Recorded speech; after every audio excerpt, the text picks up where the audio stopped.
तो बात करते हैं हमारे पहले टॉपिक की। पहला टॉपिक हमारा क्लासिफिकेशन ऑफ गुड्स। देखते हैं भाई, क्लासिफिकेशन ऑफ गुड्स। ठीक है, तो पहला टॉपिक है हमारा क्लासिफिकेशन ऑफ गुड्स। गुड्स क्या होता है? गुड्स होता है कोई भी सामान जो आपके इर्द गिर्द आपको दिख रहा है। जैसे ये बोर्ड है, ये बांकर है, ये टेबल है, कुर्सी है, फैन है, बाहर जाओगे गोला बारूद, जो भी आप चीजें आपको दिख रही हैं, जिसे हम कहते हैं चीजें, जितनी भी चीजें आपको दिख रही है वो सारी चीजें क्या हो जाती है? गुड्स। ठीक है, जिसे मार्केट में परचेज करते हैं। इस गुड्स को हम अलग अलग कैटेगरी में डिवाइड कर देते हैं, मतलब क्लासिफाई कर देते हैं। Final goods and intermediate goods. ठीक है, दूसरी हो जाती है हमारी कंजम्पशन गुड्स और कैपिटल गुड्स।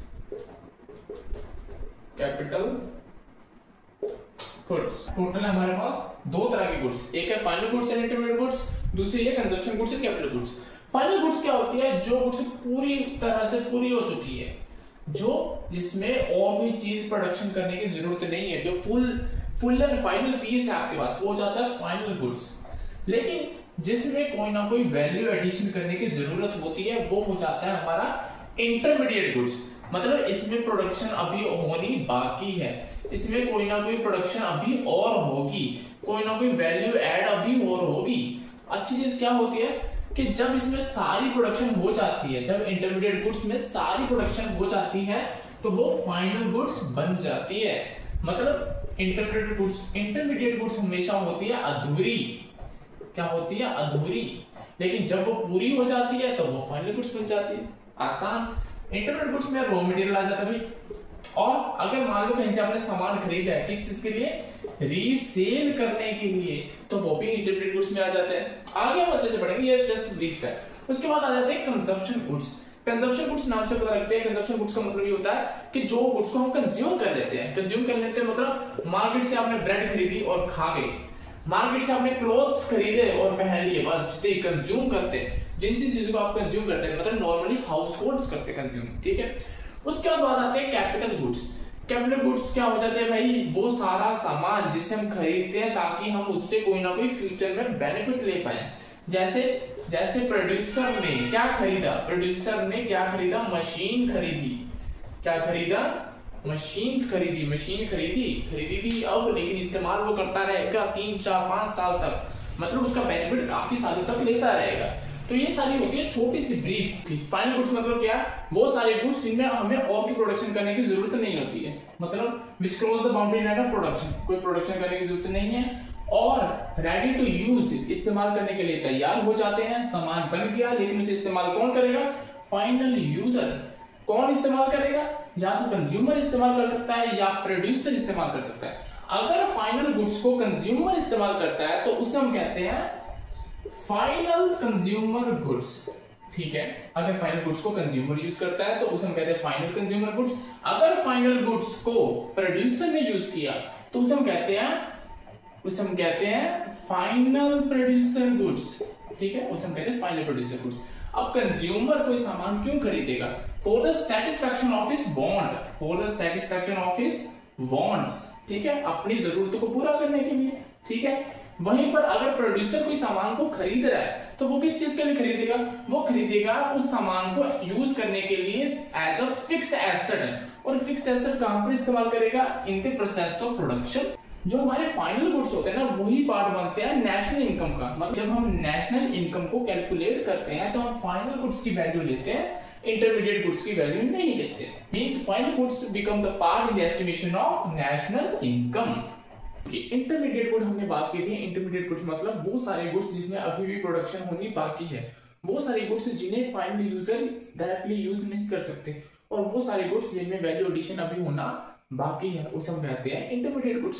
कौन कौन सी गुड्स इंटरमीडिएट गुड्स हो सकती है? हमारी सिंपल है भाई, रॉ मटेरियल हमारी इंटरमीडिएट गुड्स होती है। और अगर मान लो किसी गुड को हम रीसेल करते हैं तो वो भी हमारी इंटरमीडिएट गुड्स का पार्ट बन जाती है। ठीक है, तो इंटरमीडिएट गुड्स कौन सी होती है? Which don't cross the boundary line of production, जिसमें प्रोडक्शन होनी अभी जरूरी है। टू क्या बोला इसने?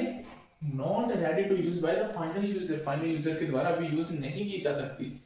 कुछ लोग कहेंगे भाई रीसेल का क्या मतलब है ना? रीसेल का मतलब तो यही हुआ कि मैंने किसी से 10 रुपए की चीज खरीदी और आगे बेच दी, तो ये तो कोई फाइनल गुड लग रही है, क्योंकि भाई मैंने सीधी बेच दी है, मैंने उसमें कुछ किया नहीं है, बनकर आई बनकर बेच दी। नहीं, फाइनल गुड क्या आती है कि जो डायरेक्टली यूज की जाए किसके द्वारा, फाइनल यूजर के द्वारा। क्या जो सामान है वो मैंने यूज किया, मैंने यूज किया नहीं, मैंने सामान खरीदा और आगे बेच दिया। जो सामने वाला इंसान उसे कंज्यूम करेगा वो उसके लिए फाइनल गुड होगी, लेकिन मेरे लिए इस सिचुएशन में वो बनी इंटरमीडिएट गुड। मान लेते हैं जो बुक में एग्जांपल क्या है, मान लेते मैंने क्या ली, मैंने ली वुड, मैंने एक लकड़ी खरीदी 1000 रुपए की, ठीक है। उस लकड़ी के ऊपर मैंने हाथोड़े वगैरह मशीनें वगैरह लगाई, मतलब कुछ प्रोसेस किया, उससे प्रोसेस करने के बाद मैंने उस लकड़ी से क्या बना दी, चेयर बना दी, और उसकी वैल्यू कितनी हो गई, उसकी वैल्यू हो गई 2000 रुपए, ठीक है। क्या मैं ये कह सकता हूं कि ये जो लकड़ी है ये क्या है, ये है इंटरमीडिएट गुड्स। क्यों? क्योंकि इस सिचुएशन में मैंने इसे as a raw material use किया, ठीक है। उस रॉ मटेरियल के ऊपर कुछ प्रोसेस किया, जिसे करने के बाद वो चेयर बन गई, जो मेरी हो जाती है फाइनल गुड्स, ठीक है, जो यूज बाय फाइनल यूजर हो जाती है। अब 1000 रुपए की जो वुड है, वुड से चेयर बनी, वुड की चेयर बनी, मैं क्या ये कह सकता हूं कि जो ये 1000 है ये इस 2000 में इंक्लूड हो गया है। बिल्कुल ठीक। मतलब इस सिचुएशन का ये मतलब है कि the value of intermediate goods will included in the value of final good. Intermediate goods की वैल्यू इंक्लूड हो गई है फाइनल गुड्स में, तो इसलिए हम लोग कहते हैं कि फाइनल गुड्स की वैल्यू नेशनल इनकम में इंक्लूड होती है, और फाइनल गुड में तो इंटरमीडिएट गुड्स की भी वैल्यू हो गई है, तो ऑटोमेटिकली इंटरमीडिएट गुड्स की वैल्यू भी नेशनल इनकम में इंक्लूड हो चुकी है और फाइनल गुड्स की भी इंक्लूड हो चुकी है। तो अगर मैं कहूं कि भाई सेम एक गुड को मैं फाइनल गुड भी कह सकता हूं और इंटरमीडिएट गुड भी कह सकता हूं, क्या ऐसा हो सकता है?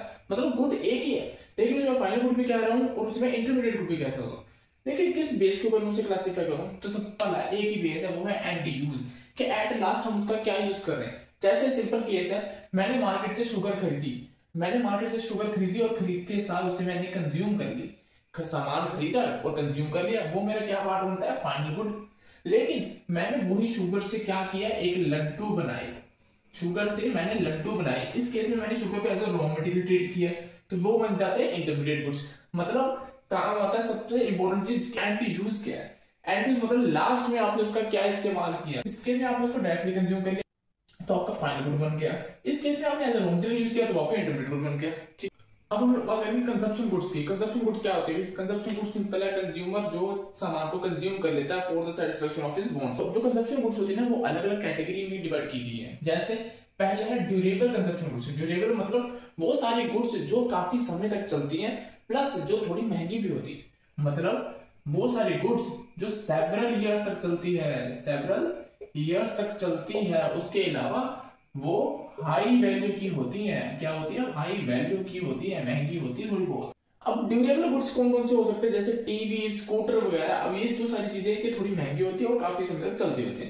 सेमी ड्यूरेबल कंज्यूमर गुड्स, ये कौन सी होती है? ये वो सारी गुड्स होती है जो 1 साल या उससे थोड़ा सा ज्यादा चलती है, और ये इसके कंपैरिजन थोड़ी कम वैल्यू होती है, इसके कंपैरिजन थोड़ी कम महंगी होती है। अब सेमी ड्यूरेबल गुड्स कौन से होते हैं? क्लोथ्स हो गए, फर्नीचर हो गया।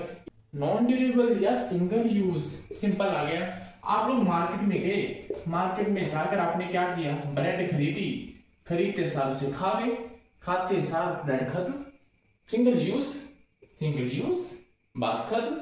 इसकी वैल्यू क्या होती है? थोड़ी सी है। ये अब ब्रेड कितने की होती है? 10 रुपए की, लेकिन टीवी वगैरह कितने होते हैं? हजारों में आते हैं, लाखों में भी आ जाते हैं। उसके बाद बात करते हैं सर्विसेज की। सर्विसेज दिखती तो नहीं है, लेकिन वो फिर भी ह्यूमन वांट्स को क्या कर देती है? सेटिस्फाई करती है। सर्विसेज कौन सी होगी? या डॉक्टर की या लॉयर की। बात करते हैं कैपिटल गुड्स की। कैपिटल गुड्स क्या होती है? कि वो सारी गुड्स होती है जो एक प्रोड्यूसर खरीदता है। कौन खरीदता है? प्रोड्यूसर खरीदता है। किस चीज के लिए? ताकि वो उससे प्रोडक्शन कर पाए। सिंपल है। प्रोड्यूसर क्यों खरीदेगा? ताकि वो अपनी प्रोडक्शन बढ़ा पाए। कैपिटल गुड्स वो सारी होती है, और कैपिटल गुड्स थोड़ी महंगी भी होती है, और इसमें एक क्वालिटी होती है कि ये काफी सालों तक चलती है। जैसे सबसे अच्छा एग्जांपल इसका होता है जैसे मशीन।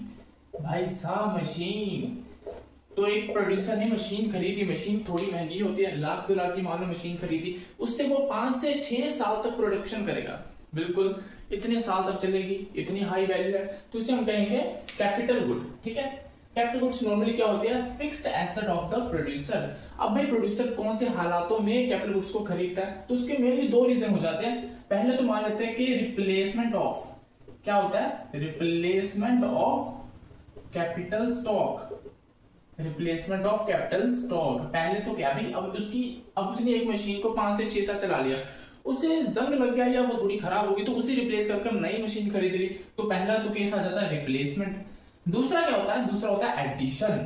क्या भाई, दूसरा है एडिशन। एडिशन क्या है, कैपिटल स्टॉक का मतलब अब उसके बाद 6 मशीनें थी, उसका मन है कि मैं और प्रोडक्शन बढ़ाऊं, उसका मन है भाई और प्रोडक्शन बढ़ाऊं, तो वो और मशीनें खरीद कर लाया, तो उसे हम कहते हैं एडिशन ऑफ कैपिटल गुड्स। ये दो मेन रीजन होते हैं कैपिटल गुड्स को खरीदने के।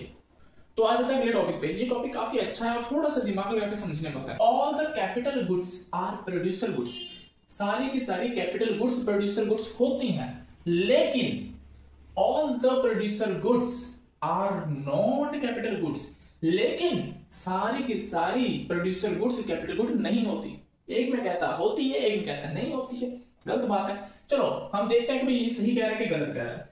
तो पहली लाइन क्या बोली है कि भाई जितनी भी कैपिटल गुड्स हैं, जितनी भी कैपिटल गुड्स हैं वो क्या होती है।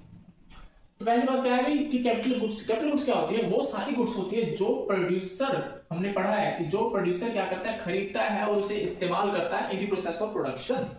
तो अगर प्रोड्यूसर यूज कर रहा है तो हम कैपिटल गुड्स को प्रोड्यूसर गुड्स भी कह सकते हैं। मुझे नहीं लगता कुछ और कहने की जरूरत है, ठीक है, क्योंकि जो कैपिटल गुड्स होते हैं उन्हें खरीदता कौन है, प्रोड्यूसर खरीदता है, कंज्यूमर तो खरीदता नहीं है। तो पहली लाइन तो ठीक है कि all the capital goods are producer goods, बिल्कुल ठीक है। अब समझते हैं जो एक प्रोड्यूसर होता है वो प्रोडक्शन करने के लिए कैपिटल गुड्स तो यूज करता ही है। कैपिटल गुड्स मतलब मशीन्स वगैरह यूज तो करता ही है। उसके अलावा वो एक और चीज यूज करता है जिसे हम कहते हैं रॉ मटेरियल। रॉ मटेरियल क्या होती है, इंटरमीडिएट गुड्स, है ना। मतलब प्रोड्यूसर गुड्स में ज्यादा चीजें आती है, बिल्कुल प्रोड्यूसर गुड्स में ज्यादा चीजें आती है। तो क्या हम ये कहना ठीक रहेगा कि all the producer goods are not capital goods. बिल्कुल ठीक है, क्योंकि कैपिटल गुड्स को हम प्रोड्यूसर गुड्स कह सकते हैं, लेकिन सारी की सारी प्रोड्यूसर गुड्स को कैपिटल गुड्स नहीं कह सकते, क्योंकि प्रोड्यूसर गुड्स में कैपिटल गुड्स के साथ रॉ मटेरियल और बहुत सारी अदर गुड्स भी आ जाती हैं। बात खत्म। अब हम लोग बात करेंगे इन्वेस्टमेंट की। इन्वेस्टमेंट का मतलब क्या होता है, इन्वेस्टमेंट का मतलब नॉर्मल ये होता है कि हम लोग कहीं पर पैसा लगा रहे हैं और ये सोच के पैसा लगाएंगे कि हमें उससे कोई ना कोई प्रॉफिट मिलेगा ही, तो उसे हम कहते हैं इन्वेस्टमेंट। सिंपल का मतलब होता है इन्वेस्टिंग मनी फॉर प्रॉफिट। आप लोगों ने एफडी वगैरह सुनी होगी, तो वो हो जाती है इन्वेस्टमेंट। लेकिन हम लोग बात कर रहे हैं गुड्स, हमारा चैप्टर क्या भाई, गुड्स के रिगार्डिंग सारा चैप्टर है। तो हम लोग ये कहेंगे हम लोग अलग अलग गुड्स में इन्वेस्टमेंट करेंगे जिसकी वजह से हमें कोई ना कोई बेनिफिट होगा, कोई ना कोई प्रॉफिट होगा। पहले बात करते हैं फिक्स्ड इन्वेस्टमेंट की। फिक्स्ड इन्वेस्टमेंट क्या होती है, जैसे मशीनरी हमारी एक क्या है, फिक्स्ड एसेट है, ठीक है। जब हम लोग मशीनरी को ज्यादा खरीदते हैं, जब हम लोग इन्वेस्टमेंट करते हैं फिक्स्ड एसेट में, तो उससे हमें क्या प्रॉफिट होगा। पहली चीज, अगर हमारे पास ज्यादा मशीन होगी तो हमारी क्या हो जाएगी भाई, प्रोडक्शन क्या होगी, वो इंक्रीज हो जाएगी। ज्यादा मशीन है तो ज्यादा चीजें प्रोड्यूस होंगी, प्रोडक्शन बढ़ेगी तो ऑटोमेटिकली आउटपुट भी बढ़ेगी, आउटपुट बढ़ने से हमारा प्रॉफिट इंक्रीज होगा। और अगर हमारा प्रॉफिट ज्यादा इंक्रीज हो रहा है तो उसकी वजह से हमारी जो देश की जीडीपी है वो भी बढ़ेगी। बिल्कुल जीडीपी बढ़ेगी, जीडीपी बढ़ने से हमारी इकोनॉमिक ग्रोथ होगी। बिल्कुल परफेक्ट, इकोनॉमिक ग्रोथ होगी, हमारे देश की आर्थिक स्थिति और भी अच्छी हो जाएगी। हम लोग इन्वेंट्री इन्वेस्टमेंट करेंगे। इन्वेंट्री में कौन सी चीज आती है, रॉ मटेरियल आ जाते हैं। रॉ मटेरियल मतलब हम लोग ज्यादा पैसा खर्च करेंगे रॉ मटेरियल खरीदने के लिए या स्टोर करेंगे रॉ मटेरियल को। इससे हमें क्या फायदा होगा, इन्वेस्टमेंट का सिंपल मतलब है कि पैसा लगाया लेकिन उससे हमें कोई ना कोई फायदा होगा।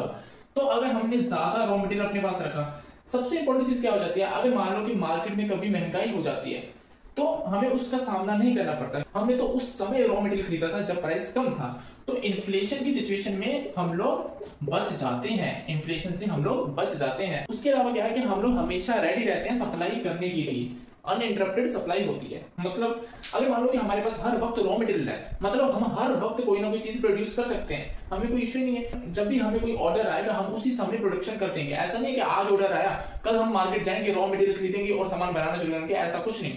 और ये सारी चीजें से हमारा प्रॉफिट ऑटोमेटिकली बढ़ेगा ही बढ़ेगा, ठीक है। और एक चीज और कि अगर हमारे पास आज सामान स्टोर है तो हमें रेगुलर बेसिस पे परचेज करने की जरूरत नहीं है। जैसे लोग डेली जाकर रॉ मटेरियल खरीदते हैं फिर सामान बनाते हैं, ऐसा कुछ नहीं। हमने स्टोर करके रखा हुआ है, एक बार ही अच्छे से इन्वेस्टमेंट करके रखी हुई है, तो हमें डेली कोई भी चीज परचेज करने की जरूरत नहीं पड़ती है, मेंटली स्ट्रेस लेने की कोई जरूरत नहीं पड़ता। ग्रोस इन्वेस्टमेंट और नेट इन्वेस्टमेंट, तो क्या होता है ये समझते हैं। पहले बात करेंगे इन्वेस्टमेंट क्या होता है। ग्रोस इन्वेस्टमेंट समझने से पहले इन्वेस्टमेंट मतलब क्या होता है कि अगर कोई भी प्रोड्यूसर पैसा खर्च करता है, क्या करता है, पैसा खर्च करता है किसी खरीदने के लिए, किसी चीज को खरीदने के लिए पैसा खर्च करेगा, तो वो अगर कोई प्रोड्यूसर पैसा खर्च करता है खरीदने के लिए क्या, कैपिटल गुड्स को, कैपिटल गुड्स या कैपिटल एसेट्स को, तो उसे हम कहते हैं इन्वेस्टमेंट। और ग्रोस का मतलब क्या होता है, ग्रोस का मतलब होता है टोटल। तो ग्रोस इन्वेस्टमेंट का मतलब क्या होता है कि प्रोड्यूसर जितनी भी एसेट्स को, जितनी भी गुड्स को खरीदता है उन सबके टोटल को हम कहेंगे ग्रोस इन्वेस्टमेंट। अब कौन कौन सी गुड्स को प्रोड्यूसर खरीदेगा, प्रोड्यूसर जो पैसा खर्च कर रहा है वो दो गुड्स के लिए खर्च करेगा। पहले तो कोई नई एसेट खरीदेगा, भाई कोई नई मशीन, नई एसेट तो खरीदेगा अपने कारोबार को चलाने के लिए, बिल्कुल ठीक है। उसके अलावा उसकी एग्जिस्टिंग जो भी उसके पास मशीनें पड़ी हैं, जो भी एसेट पड़ी है वो कभी ना कभी खराब तो होंगी, उन्हें रिप्लेस करने की कॉस्ट भी तो लगेगी। तो दूसरा पैसा कहां खर्च होगा, दूसरा पैसा खर्च होगा रिप्लेसमेंट के लिए, रिप्लेसमेंट के लिए। रिप्लेसमेंट किनकी, रिप्लेसमेंट ऑफ एग्जिस्टिंग गुड्स, ठीक है। तो ये हो जाता है हमारा, दो चीजें आ जाती है, ठीक है, एक तो नई एसेट खरीदने के लिए, दूसरा रिप्लेसमेंट ऑफ एग्जिस्टिंग गुड्स। इन दोनों को अगर टोटल हम देखेंगे तो वो आ जाएगा ग्रोस इन्वेस्टमेंट में। अब ग्रोस के बाद बारी आ जाती है नेट की। ग्रोस मतलब होता है टोटल, नेट मतलब क्या होता है कि ग्रोस में से अगर हम कुछ माइनस कर देते हैं, कुछ लेस कर देते हैं, तो हमारा नेट इन्वेस्टमेंट बन जाता है। ग्रोस में हमारे दो एसेट थी, एक थी न्यू एसेट्स, एक थी रिप्लेसमेंट एसेट्स। लेकिन जो नेट इन्वेस्टमेंट होती है ना, उसमें एक चीज नहीं आती, क्या नहीं आता, उसमें रिप्लेसमेंट नहीं आती। मतलब हम सिर्फ खरीदते हैं उसमें न्यू एसेट्स, हम सिर्फ उसमें क्या खरीदते हैं, उसमें हम खरीदते हैं हम सिर्फ new assets, replacement existing assets की बात इसमें नहीं की जाती। स्टॉक और फ्लो कंसेप्ट क्या होता है, इसे समझने के लिए एग्जांपल समझते हैं। वो क्या होता है, अगर मैं ये कहूं कि आज मेरे पास कितनी संपत्ति है, पहला केस क्या आ जाता है, मैं ये कहूं कि आज मेरे पास कितनी संपत्ति है, तो मैंने कैलकुलेट की तो वो निकली 2 लाख रुपए। दूसरी केस में क्या मैं समझूंगा कि भाई पिछले साल के मुकाबले इस साल मेरी संपत्ति में कितना चेंज आया, मेरी वेल्थ में कितना चेंज आया है, तो वो मैंने कैलकुलेट किया, वो है 20,000 रुपए। इन दोनों केस में एक चीज डिफरेंट है, कुछ इन दोनों केस में एक चीज अलग दिख रही है, वो क्या है भाई, सेकंड केस में मैंने बात की है टाइम पीरियड की, दोनों में मैंने वैल्यू किसकी निकाली है, वेल्थ की वैल्यू निकाली है। लेकिन यहां पर मैंने वैल्यू निकाली है एक पर्टिकुलर पॉइंट ऑफ टाइम पर, ठीक है, एक पर्टिकुलर पॉइंट ऑफ टाइम पर मैंने कहा भाई 31 अगस्त 2025 को मेरी जो वेल्थ है वो है 2 लाख रुपए। लेकिन यहाँ पर मैंने कहा कि पिछले साल के मुकाबले इस साल मेरी वेल्थ में चेंज आया है 20,000 रुपए का। तो जहां पर मैं टाइम पीरियड की बात कर देता हूं वो मेरा हमेशा होता है फ्लो कांसेप्ट, और जहां पर मैं किसी भी वेरिएबल की वैल्यू निकालता हूं लेकिन एक पर्टिकुलर पॉइंट ऑफ टाइम पर, वो मेरा हो जाता है स्टॉक कांसेप्ट। अब जो मैंने ये जो 2 लाख रुपए वैल्यू निकाली है, ये क्या चेंज हो सकती है, बिल्कुल नहीं। मतलब स्टॉक के केस में अगर हम किसी भी वेरिएबल की वैल्यू निकालेंगे तो वो कभी भी चेंज नहीं होगी, वो कभी भी चेंज नहीं होगी। लेकिन फ्लो के केस में डिफरेंट होता है, क्या कि जो भी वैल्यू निकालेंगे वो डायनेमिक हो सकती है, मतलब वो चेंज हो सकती है। कैसे चेंज होगी, एक एग्जांपल लेते हैं। क्या सैलरी, क्या है सैलरी, क्या होता है सैलरी, क्या स्टॉक कांसेप्ट है, क्या फ्लो कांसेप्ट है। सैलरी मतलब होता है कि 30 दिन काम करने के बाद मुझे सैलरी मिली, तो अगर 30 डेज का टाइम पीरियड यूज हो रहा है तो मतलब सैलरी तो हमारा है भाई फ्लो कांसेप्ट, ठीक है।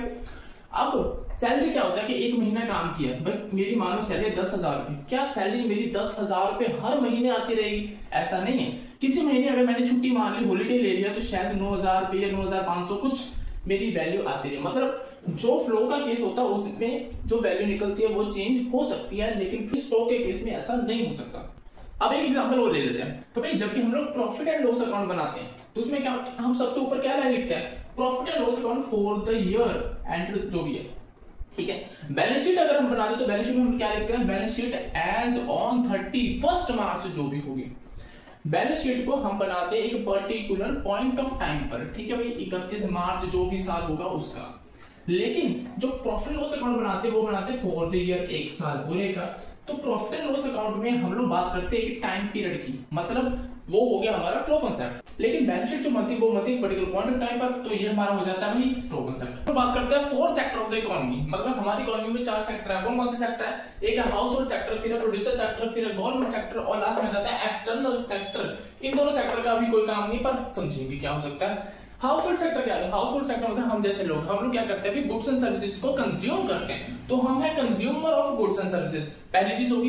दूसरी चीज, हाउस होल्ड सेक्टर क्या होते हैं, मालिक होते हैं, ऑनर होते हैं किस चीज के, फैक्टर ऑफ प्रोडक्शन में। मतलब हमारे पास लैंड है, हमारे पास लेबर है, हमारे पास ही कैपिटल है, पैसा है, हमारे पास दिमाग है जिससे हम बिजनेस को बढ़ा सकते हैं। तो हम लोग क्या है भी, कंज्यूमर भी है और फैक्टर प्रोडक्शन के ऑनर भी है, हाउस होल्ड सेक्टर। उसके बाद बात करते हैं प्रोड्यूसर सेक्टर की। प्रोड्यूसर सेक्टर क्या है? प्रोड्यूसर सेक्टर प्रोडक्शन करता है किस चीज की, गुड्स एंड सर्विसेज की, गुड्स एंड सर्विसेज को बनाता है, ठीक है। अब प्रोडक्शन करने के लिए उसे लैंड की भी जरूरत पड़ेगी, लेबर की भी जरूरत पड़ेगी, पैसे की भी जरूरत पड़ेगी और दिमाग की भी जरूरत पड़ेगी। तो प्रोडक्शन करने के लिए वो क्या करता है, हायर करता है। क्या करता है? हायर करेगा, या परचेज करेगा, क्या, factor production house hold sector से, ठीक है।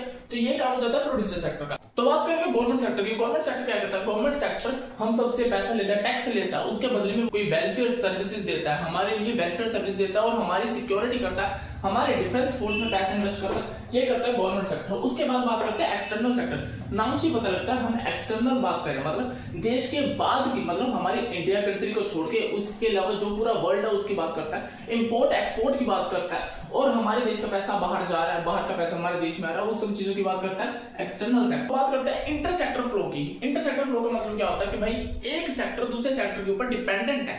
मतलब अब हमने बात की हाउस होल्ड सेक्टर डिपेंडेंट है प्रोड्यूसर सेक्टर के ऊपर गुड्स एंड सर्विसेज के लिए। गुड्स एंड सर्विस किस चीज के लिए? कंजप्शन करने के लिए। उसके बाद प्रोड्यूसर जो सेक्टर है वो हाउस होल्ड सेक्टर के ऊपर डिपेंडेंट है किस चीज के लिए? फैक्टर ऑफ प्रोडक्शन के लिए, लैंड, लेबर, कैपिटल और एंटरप्रेन्योरशिप के लिए वो डिपेंडेंट है हाउस होल्ड सेक्टर के लिए। हाउस होल्ड सेक्टर से मंगवाएगा, खरीदेगा या हायर करेगा। गवर्नमेंट सेक्टर डिपेंडेंट है हाउस होल्ड सेक्टर और प्रोड्यूसर सेक्टर दोनों के ऊपर, किस चीज के लिए? ताकि वो टैक्स भर दे, भाई टैक्स दे मुझे भाई, इसलिए डिपेंडेंट है।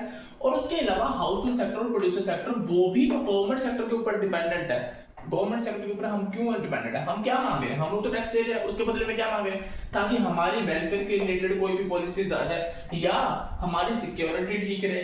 बिल्कुल हम सिक्योर रहे भाई, इस सब चीजों के लिए ये सारे जो सारे सेक्टर है एक दूसरे के ऊपर डिपेंडेंट है, इसे हम कहते हैं इंटरसेक्टरल फ्लो। देखो हाउस होल्ड सेक्टर को क्या चाहिए? गुड्स चाहिए। कहां से चाहिए? प्रोड्यूसर सेक्टर से। तो गुड्स से लिए किस चीज के लिए? कंजप्शन करने के लिए। तो प्रोड्यूसर सेक्टर से गुड्स फ्लो होकर हो गई, कहां पर आ गई? हाउस होल्ड सेक्टर की तरफ। वहीं पर प्रोड्यूसर सेक्टर को किस चीज की जरूरत है? उसको जरूरत है फैक्टर ऑफ प्रोडक्शन की। तो हाउस होल्ड सेक्टर से उसने फैक्टर ऑफ प्रोडक्शन ले ली। जब ऐसे गुड्स और सर्विसेज का फ्लो हो जाता है तो उसे हम क्या कहते हैं? उसे हम कहते हैं रियल फ्लो, ठीक है। हाउस होल्ड सेक्टर ने गुड्स खरीदी तो बदले में क्या की होगी? बदले में दी होगी पेमेंट। पैसा तो दिया ही होगा, पेमेंट दी होगी, पैसा, ठीक है, पैसा दिया, जिसे हम क्या कहते हैं? Money flow. वैसे ही प्रोड्यूसर ने अगर फैक्टर ऑफ प्रोडक्शन को हायर किया या परचेज किया तो बदले में हाउस होल्ड सेक्टर को क्या दिया होगा? पैसा दिया ही होगा। तो इसे हम कहते हैं मनी फ्लो। हम लोग बात करेंगे सर्कुलर फ्लो ऑफ इनकम की, ठीक है। इसे समझने से पहले हम लोग बात करेंगे कुछ एजम्पशंस ली गई है, वो क्या होती है भाई? इसमें सिर्फ दो सेक्टर की बात करेंगे, दो सेक्टर की बात करेंगे, एक है प्रोड्यूसर सेक्टर, एक है हाउस होल्ड सेक्टर में। हमने बात की थी 4 सेक्टर की, लेकिन इन्होंने बात की है इस चीज के लिए सिर्फ 2 सेक्टर की, ठीक है। उसके बाद इन्होंने कहा है कि जो हाउस होल्ड सेक्टर है वो अपना सारा का सारा पैसा खर्च करेगा, सारा का सारा पैसा खर्च करेगा, तो मतलब कोई भी सेविंग नहीं होगी। ये एजम्पशंस है, समझ लेना। उसके बाद ये क्लोज्ड इकोनॉमी है, मतलब एक्सटर्नल सेक्टर इसमें नहीं है। चौथा, इसमें गवर्नमेंट का कोई भी इंटरफेरेंस नहीं है, मतलब गवर्नमेंट वाला सेक्टर भी इसमें नहीं है। सिर्फ बात करेंगे प्रोड्यूसर सेक्टर और हाउस होल्ड सेक्टर की, ठीक है। तो अब यहाँ पर आगे ये क्या बोला इन्होंने? 3 फेस है, 3 फेस है और ये आपस में घूमते रहते हैं। कैसे? Production of goods and service. Goods and service को कौन प्रोड्यूस करता है भाई? प्रोड्यूसर सेक्टर, ठीक है। उसके बाद जो इनकम हुई है, इनकम किसे हुई है? हाउस होल्ड सेक्टर को। कैसे? अब अगर गुड्स प्रोड्यूस की है, किसकी हेल्प से की होगी? फैक्टर ऑफ प्रोडक्शन की हेल्प से की होगी। फैक्टर ऑफ प्रोडक्शन कहां से आते हैं? हाउस होल्ड सेक्टर से आते हैं, ठीक है। जैसे गुड्स प्रोड्यूस की, पेमेंट की गई, किसे पेमेंट करी? पेमेंट करी हमने हाउस होल्ड सेक्टर को। किसने पेमेंट करी? प्रोड्यूसर सेक्टर ने हाउस होल्ड सेक्टर को पेमेंट की। तो ये पेमेंट क्या है? इनकम हो जाएगी। इनकम किसकी हो जाएगी? हाउस होल्ड सेक्टर की। बात ठीक है।